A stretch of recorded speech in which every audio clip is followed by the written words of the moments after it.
Good afternoon. Want to welcome everybody to this installment of the Sagis Diagnostics Happy Hour. Very pleased to have one of our new associates, Dr. Danielle Wehle, hosting this session. Dr. Wehle is board certified in anatomic pathology and dermatopathology. She's been practicing dermatopathology for close to 14 years, has a vast or an abundance rather of experience, has worked both in private practice and in academic settings. And as you'll know from looking at the slide deck that she sent out, she'll be doing a Mini-CPC today, which I think are just invaluable.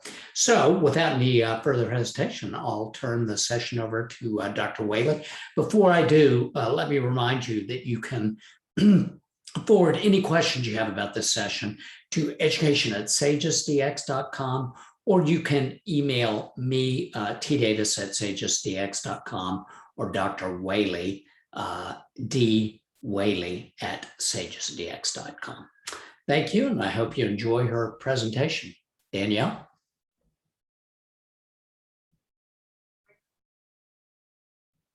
Thank you, Dr. Davis. I'm happy to have the opportunity to share some very interesting cases with you all this evening. Our first case is from a 71-year-old woman. She developed what was described by her dermatologist as a bruise on her chest wall that was present for 2 months. We later got the report that she had a history of breast carcinoma with breast conserving therapy and radiation at this location. This is a punch biopsy from the lesion. Here's the epidermis for orientation. Your eye is immediately drawn to the center of this quite deep punch where we have a lot of pooling of red blood cells. On closer inspection, these red cells are pooling in abortive vascular spaces that are infiltrated throughout the dermis. And on high power, we can see these channels are not well formed and are comprised of rather large endothelial cells with prominent nucleoli. Here is a normal capillary for reference. It's very symmetric and ovoid with small endothelial cells lining it as compared to these very enlarged cytologically atypical endothelial cells. And I confirmed that these were vascular channels infiltrating throughout the dermis with an immunohistochemical marker that's sensitive for vessel endothelium. This is CD31, and it shows you these haphazardly arranged channels throughout the rather large punch. These features are diagnostic of an angiosarcoma, and in a radiation field, low-grade or even high-grade angiosarcomas may develop. A differential diagnostic possibility is so-called post-irradiation atypical vascular proliferation. And this is an example of that entity. By comparison to our angiosarcoma, we see that the vessels in this proliferation are very well formed. They're lying high in the dermis. They don't infiltrate deeply into the dermis in most cases. And the capillary-sized vessels are lined by small, somewhat normal endothelial cells. And this is a benign lesion. Angiosarcomas, on the other hand, are quite deadly. Sarcomas in general are rare. They comprise about 1% of all adult cancer diagnoses and 15% of cancers in children. Angiosarcomas make up less than 1% of all sarcomas. And typically they occur on the head and neck of elderly individuals. The median age is 65 years, and they often present, like our case did, as a painless discoloration of the skin or a somewhat bruise-like lesion. With the advent of breast-conserving therapy, so lumpectomy and follow-up radiation, over the past 20 to 30 years, we've seen an increase in post-radiation angiosarcomas. And this there were no reported cases of post-radiation angiosarcoma prior to 1996. The treatment is wide local excision, which can be difficult because the lesions display ill-defined borders and multifocal disease with a propensity for early metastasis. Many of them recur, which portends a very poor prognosis. In the median survival is 14 to 34 months, with a 5-year survival of 15% on average.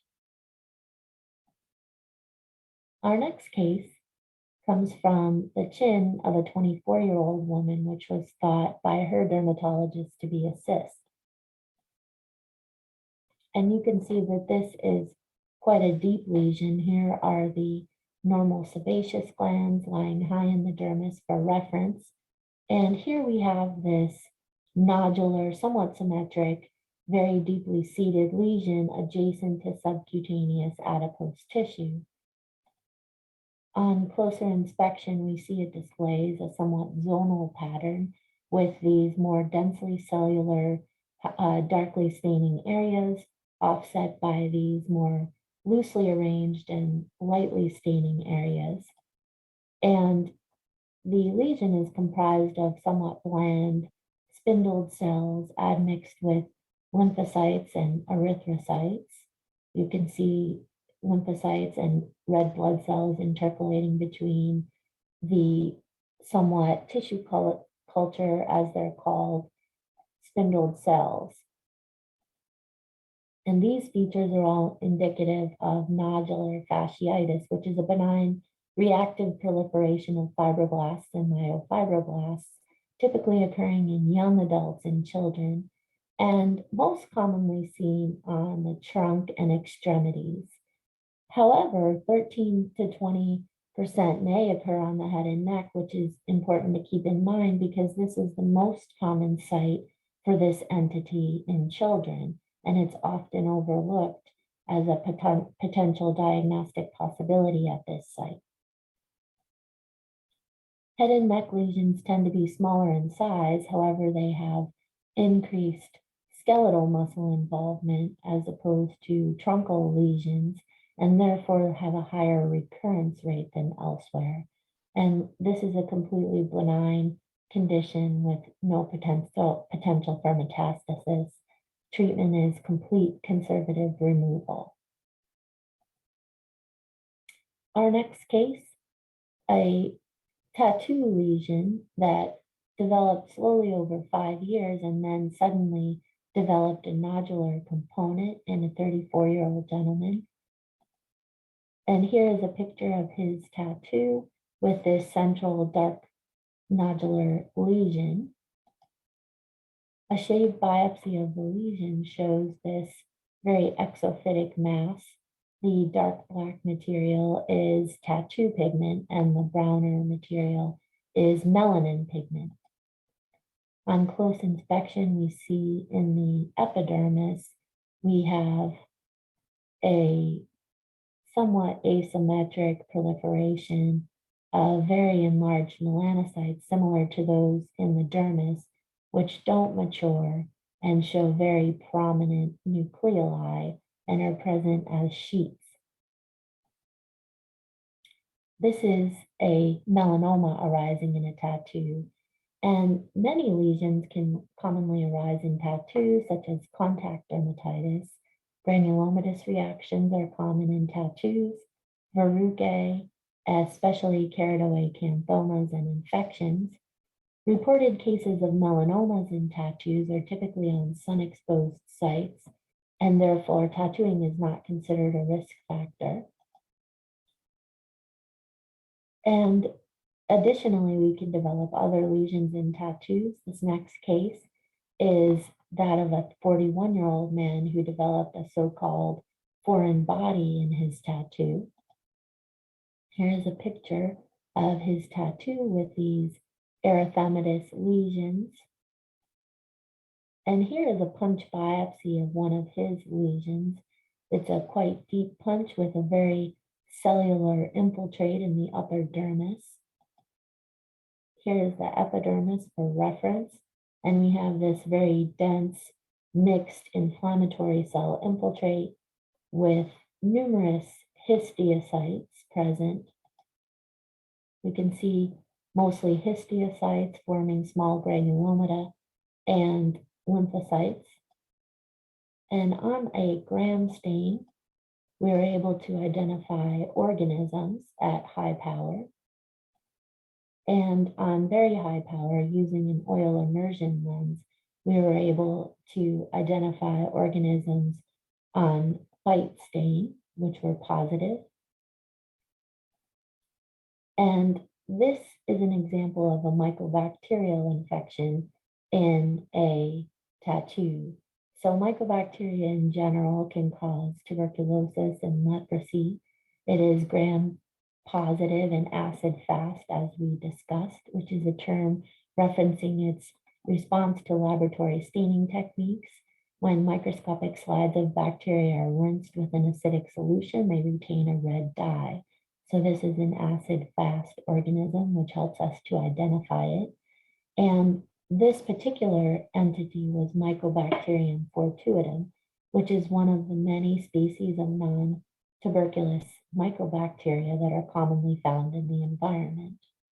And infections with this entity can cause local skin disease, osteomyelitis, joint infections, and infections in the eye after trauma. It may be a nosocomial infection because surgical sites may become infected after the wound is exposed to contaminated tap water. And Mycobacterium fortuitum has a worldwide distribution. It can be found natural in processed water, sewage, and dirt.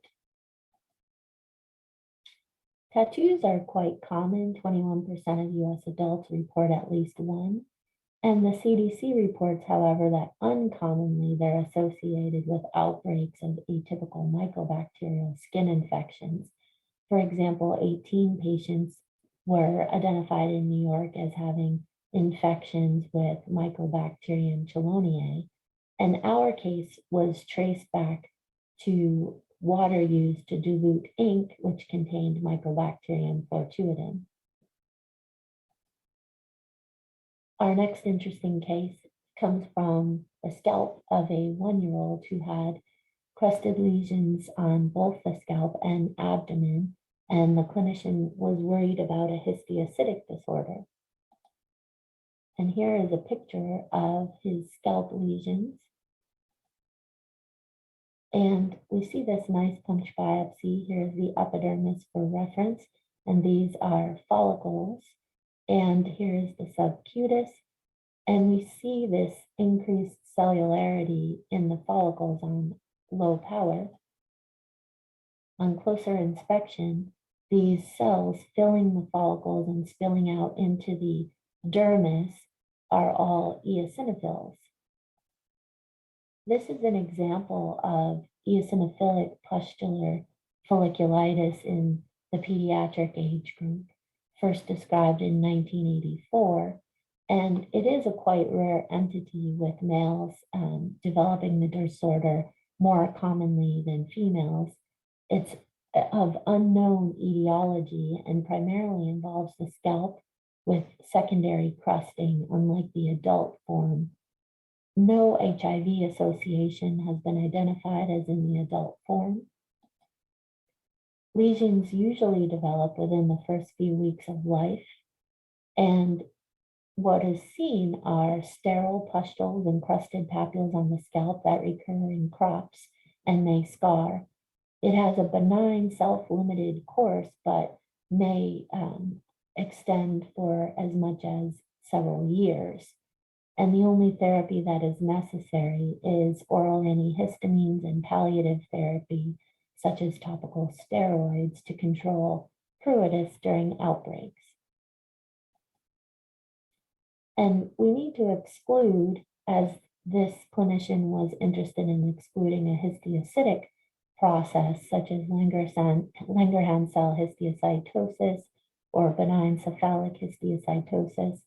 Histiocytic disorders can often involve not only the skin, but also develop bone lesions and will show a diffuse proliferation of not only eosinophils, but also histiocytes, allowing us to make the distinction between eosinophilic pustulosis and a histiocytic process.